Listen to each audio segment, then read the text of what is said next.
ẹ kú ojúmọ́ gbòógì ìròyìn rèé láti ìkànnì LASGIDI 90.1 FM Samuel Ogunleke ní oníròyìn. Ṣáájú ẹ gbọ́ àwọn kókó tó jẹyọ nínú ìròyìn fún tàárọ̀ yìí. Ààrẹ Bọ́lá Ahmed Tinubu náà ló ti padà sí ìlú Àbújá lẹ́yìn ìgbà tí ó ṣe ìpàdé eléyìí tó ní ṣe pẹ̀lú ìdẹ́kun ìgbésùmọ̀mí ní Róòmù.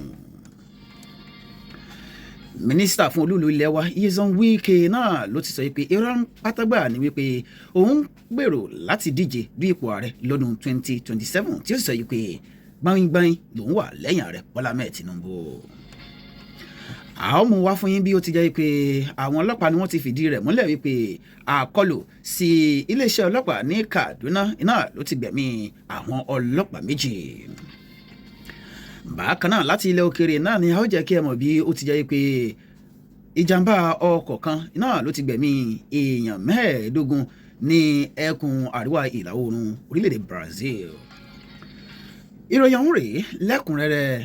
Ààrẹ Bọ́lá Ahmed Tinubu náà ni ó ti padà sí orílẹ̀-èdè wa Nàìjíríà lẹ́yìn ìgbà tí ó kópa nínú ìpàdé eléyìí tí ó ní ṣe pẹ̀lú àwọn olórí orílẹ̀-èdè tí ó wáyé ní Rome ní orílẹ̀-èdè Italy.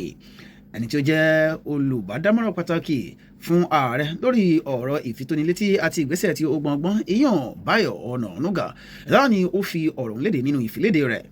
Wọ́n ní ìpàdé ọ̀hún lélẹ́yìí tí ó jẹ́ pé orílẹ̀-èdè Jordan àti orílẹ̀-èdè Italy náà ni wọ́n ṣe bẹ́ẹ̀ tí wọ́n jẹ́ alága fún lélẹ́yìí tí ó sì wáyé ní gbọ̀ngàn àṣà eléyìí tí wọ́n pè ní National Gallery of Modern and Contemporary Art eléyìí tí ó ń bẹ ní àgbègbè ọ̀hún pẹ̀lú àwọn ìpàdé tí ó ní ṣe pẹ̀lú mímú ìdúró ṣèṣìdébà ìfọwọ́sowọ́pọ̀ láti gbógun ti ètò ààbò tí eléyìí tí ó mẹ́hẹ̀.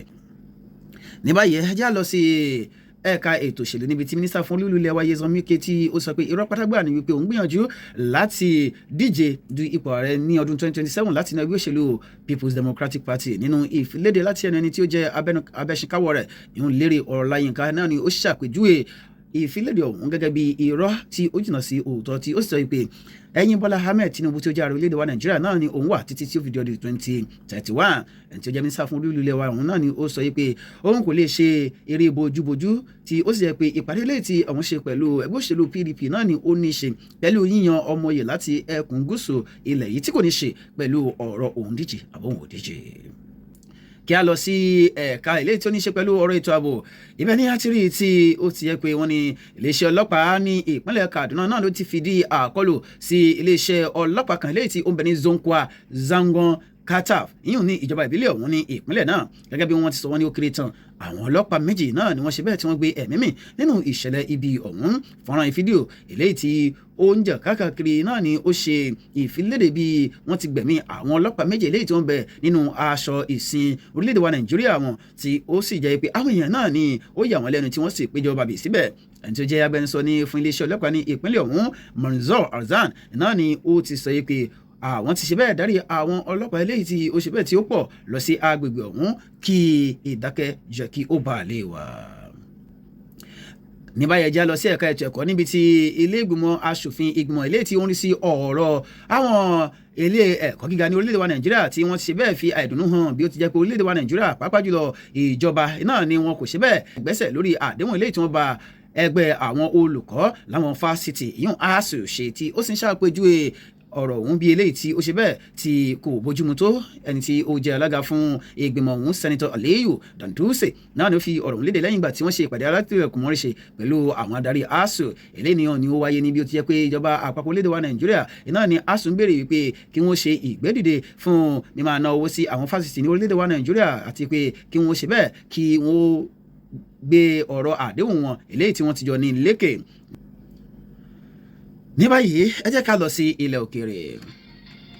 Ó kéré tán èèyàn 15 náà ni ó ti gbé ẹ̀mí mì níbi ó ti jẹ́ pé ìjàmbá ọkọ̀ náà ni ó wáyé ní ẹkùn àríwá ìlà oòrùn Brazil. Àwọn ọlọ́pàá náà ni wọ́n sọ pé ọkọ̀ bọ́ọ̀sì kan eléyìí tí ó ń gbé àwọn èèyàn tí ó tó 30 náà ni ó ṣe bẹ́ẹ̀ tí ó ṣubú ní agbègbè Pernambuco eléyìí tí ó sì jẹ́ pé dẹ́rẹ́bà ọ̀hún náà ni ó ń gba ọ̀nà eléyìí tí kò tọ́ kí ó jẹ́ pé ó pàdánù ìjánu rẹ̀. Wọ́n ní àwọn obìnrin 11 àti àwọn ọkùnrin 4 náà ni wọ́n ṣe bẹ́ẹ̀ tí wọ́n gbé ẹ̀mí mì tí àwọn ọ̀pọ̀lọpọ̀ nínú àwọn èrò náà ọkọ̀ ọ̀hún tí wọ́n sì tún fi bẹ́ẹ̀ tí wọ́n fi ara pa.